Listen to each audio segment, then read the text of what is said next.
Hello and welcome. Amy here. So good to see you today. I want to jump right in today and talk about what it takes to present our work in a really meaningful way for our clients. So, who has ever heard this from a teacher, client, or other designer? The design you create needs to communicate clearly without any explanation, as in, if you need to explain what's happening in the design or what it's visually trying to represent, then you need to go back and work on it some more. Has anybody ever heard that? So while I completely agree that the visual and message in a good design does need to be clear and easy to understand quickly, I think it's naive to assume that our client will understand the thinking and strategy behind why our design works. So that's where presenting our work and giving insight into how we arrived at a great solution is so important. So in this case, you absolutely should be explaining your work. So we're going to get into this deeper, but I want to let you know now to stick around until the end because I do have a special gift for you that's going to help with what we're talking about today. So in case we haven't met yet, I'm Amy Farrell. I'm a longtime graphic designer and design studio co-owner along with my husband Todd, and we live in Missoula, Montana with our twin boys. I love helping other designers figure out how to run their projects more smoothly. I've learned a lot of tips and tricks along the way in my career that I'm really excited to share with you. So if you want to manage your projects more smoothly, enjoy the design process, and reduce the stress and burnout in your life and in your business, you are in the right place. So let's get to it. So why is presenting our work important? So first I want to define this a little bit. When I talk about presenting work, I'm referring to how you share your concepts with a project for your client. This is usually a project that's required a lot of creativity and effort. It's a high value project typically. It's an involved logo design, or it's something that's solving a specific problem for the client. Something that's requiring a lot of your thinking and strategy. Okay, and this can happen. The presentation can happen in a few different ways. The best possible option, I believe, is in person at a one-on-one meeting, or you might be doing a video call or a phone call, or you might be doing it via email, which is actually what we do a lot of the times. So in today's business world, I think of this presentation idea less in terms of the stereotypical boardroom scene where you've got poster boards and easels and it's this very stuffy, formal presentation style. I don't think that's really the norm anymore, although, like I said, there's definitely nothing wrong with presenting in person. I think that's wonderful if you can do it. So all of these methods of presenting, whether in person, calls, emails, they're all effective. But I think it's a mistake to think that if you choose to email your presentation, it's a mistake to think that it doesn't require any effort on your part. If you're sharing new work, like initial concepts for a logo design, for example, then how you present your ideas is, I believe, as important as the ideas themselves. So I know for me, I need to feel good about what I'm offering to the client. And once I'm there, presenting that work becomes just as important. When you demonstrate thought and strategy in how you present, you show your confidence and expertise around what you've created. You're standing behind your work. This adds value to the service you provide for your client, which is obviously always something we want to strive for, and it reinforces in your client's mind that they made a great choice hiring you. So I think it's easy to get into the habit of quickly firing things off in an email without explanation. So since we created the design, we might know it inside and out, but let's think about it from your client's perspective. They are probably seeing it for the very first time. So here's what I'd like to offer. If your ideas are being rejected or falling flat with your client, there could be several issues going on, but first, Ask yourself if you're putting energy into how you are presenting your ideas or if you're leaving it all up to interpretation by your client. And here's why this is so important. Presenting well actually answers questions that are likely already going on in your client's mind.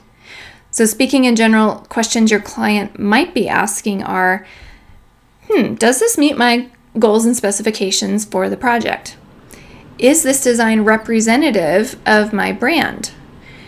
Will this design capture the attention of my ideal customer and resonate with them? And then most of all, this is, I think, the biggest one, will this design get my customer to take the next step with me?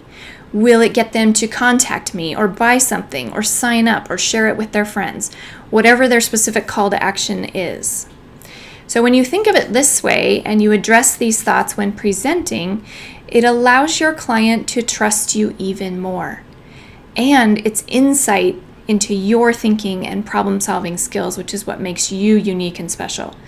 Your client is then reaffirmed in their decision to hire you.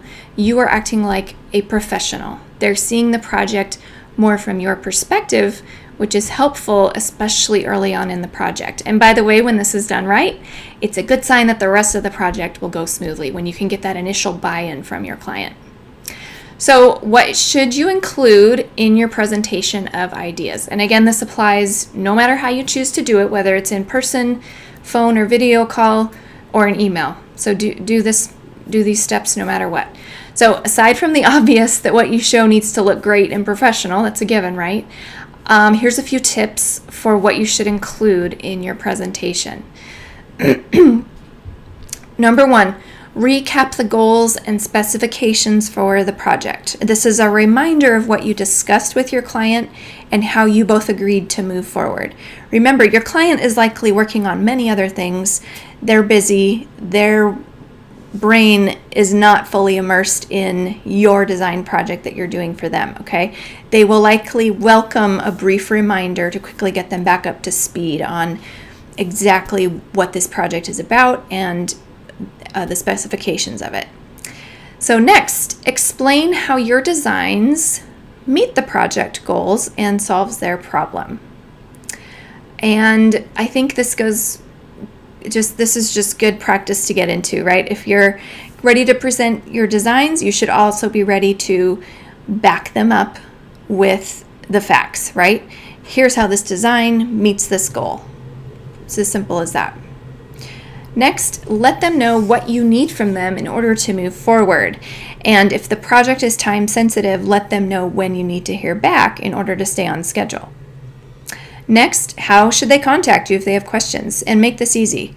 Let them know, hey, you can email me back if you're presenting via email, or provide your phone number or send them a booking link to easily set up a call. Make it easy for them to get a hold of you if they need to talk to you. And then next one, be respectful of their time, however you're choosing to present. Keep it concise. You don't need to write a dissertation for a simple, business card design for a client that you've had a long time. But you may want to take a little time to explain your thinking behind why you're recommending, say, a vertical business card over a horizontal one, okay?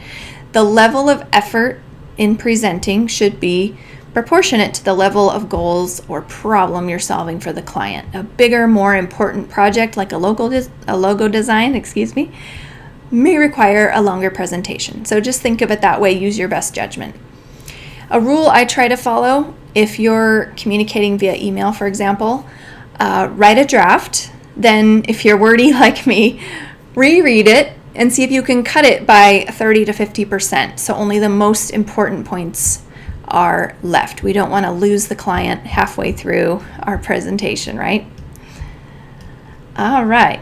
And then finally, always come from a place of helpfulness and service. I know I say this all the time, but it's so important.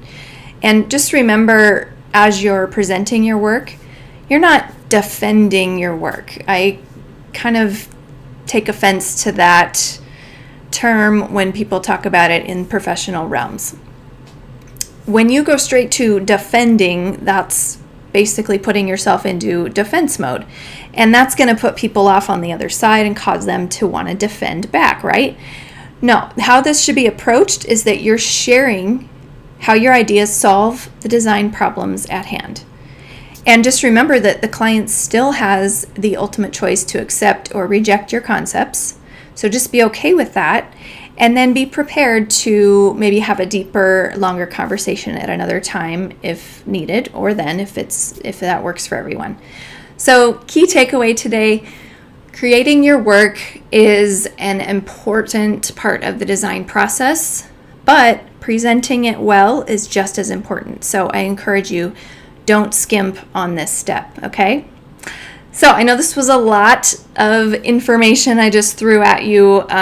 If you were trying to take notes, that's great, but I have created a checklist for you that includes all of the points I talked about today. So you can go grab that for free. Just go to designingsuccess.co/present. designingsuccess.co/present, and you can grab it there.